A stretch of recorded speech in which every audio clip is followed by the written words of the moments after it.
রেমালের প্রভাবে নিস্তব্ধ জনজীবন তারকেশ্বরে। খবর ছিল রবিবার থেকেই রেমাল ঘূর্ণিঝড় আছড়ে পড়বে পশ্চিমবঙ্গের ২ পরগনা, পূর্ব মেদিনীপুর, হাওড়া, হুগলি, নদিয়া সহ দক্ষিণবঙ্গের বিস্তীর্ণ এলাকায়।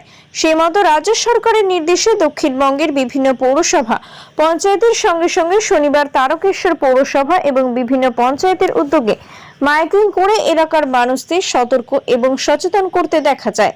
যদিও রবিবার হালকা হাওয়া বইলেও সেইভাবে ঝোড়ো হাওয়ার প্রভাব পড়েনি তারকেশ্বরে। যদিও প্রশাসনের ডাকে সাড়া দিয়ে রবিবার থেকেই তারকেশ্বরের রাস্তাঘাট ছিল এক প্রকার জনশূন্য।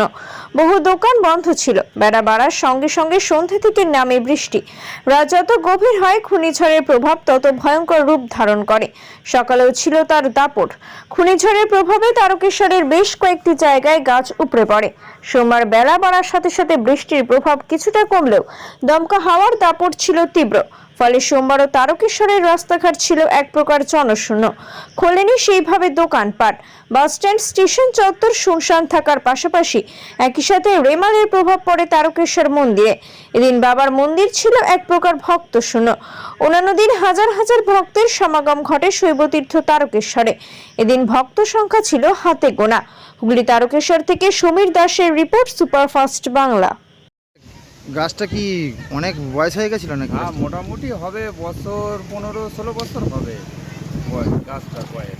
গাছটার বয়স মোটামুটি 15 বছর বয়স হবে। 15 বছর হবে। তো গাছটা কি কালকে রাত্রেই পড়ে গেছিল না? না, সকালের দিকে। আজকে সকালের দিকে পড়েছে। সকালের দিকে হয়েছে। আচ্ছা, সকালের দিকে একটু ঝড়টা একটু বেশি হতে তারপরেই গাছটা এরকম ভাবে আস্তে আস্তে পড়ে যায়।